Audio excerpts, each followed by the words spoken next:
Hello again, everyone. Welcome to Washington Gun Law TV. I am Washington Gun Law President William Kirk. Thanks for joining us. Hey, you know, when you look around the country, there are dumb governors, there are bad governors, and yeah, there is even a handful of evil governors. And actually, if you want to talk about the most evil, the most sinister, the most nefarious, the Emperor Palpatine, if you would, of governors, well then look no further than Governor J.B. Pritzker of the great state of Illinois. Now, we have covered over and over the Illinois assault weapon ban, which started as an innocuous piece of insurance legislation only to magically transform itself into an outright assault weapon ban in less than 72 hours, and then the lawsuit started flying.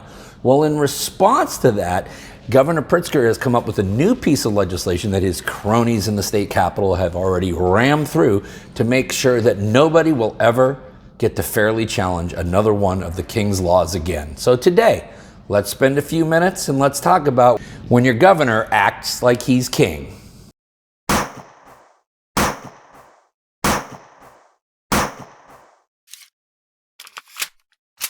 Okay, so what we're talking about today in the state of Illinois, and every time it just seems like the state of Illinois cannot screw its citizens anymore, the governor basically says, hey, hold my beer, watch this.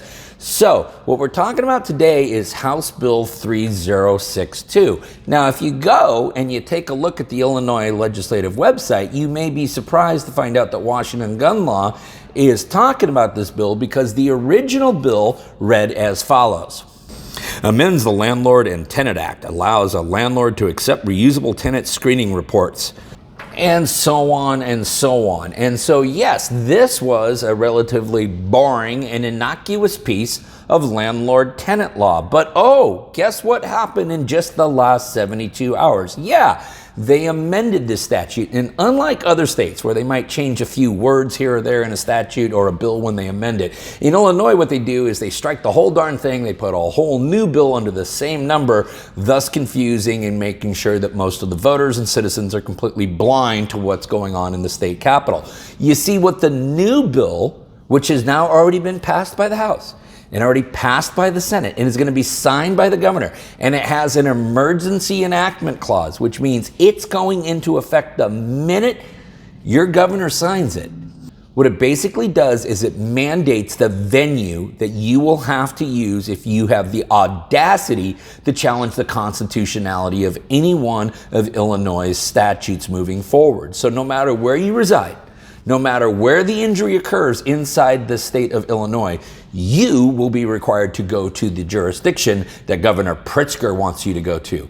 The bill specifically reads, replaces everything after the enacting clause, amends the Code of Civil Procedure, provides that if an action is brought against the state or any of its officers, employees, or agents acting in an official capacity on or after the effective date of this amendatory act seeking declaratory or injunctive relief against any state statute, rule, or executive order based on an alleged violation of the Constitution of the state of Illinois or the Constitution of the United States, venue in that action is proper only in the county of Sangamon and the county of Cook. Now, I don't know much about the first county. Obviously, everybody knows about Cook County. I can only imagine what the political leaning is of both of those counties. So the bottom line is if you have the audacity to want to challenge the constitutionality of any one of Illinois' otherwise unconstitutional laws, you have one of two venues to select from. They are the venues that the governor himself has personally selected.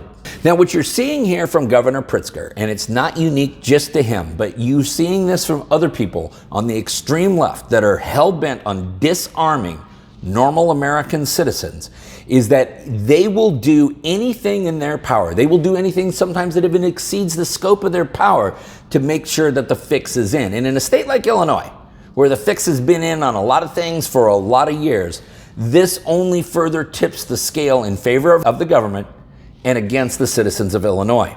Now, this has many decrying that Governor Pritzker's behavior reminds them much of King George III. Now, you were wondering who King George III is. Well, for those of you who didn't pay attention in your high school history class, King George III was the prick who was the King of England during the American Revolutionary War. And following the Boston Tea Party, passed a series of laws designed to basically inflict revenge upon Massachusetts citizens, known as the Coercive Acts.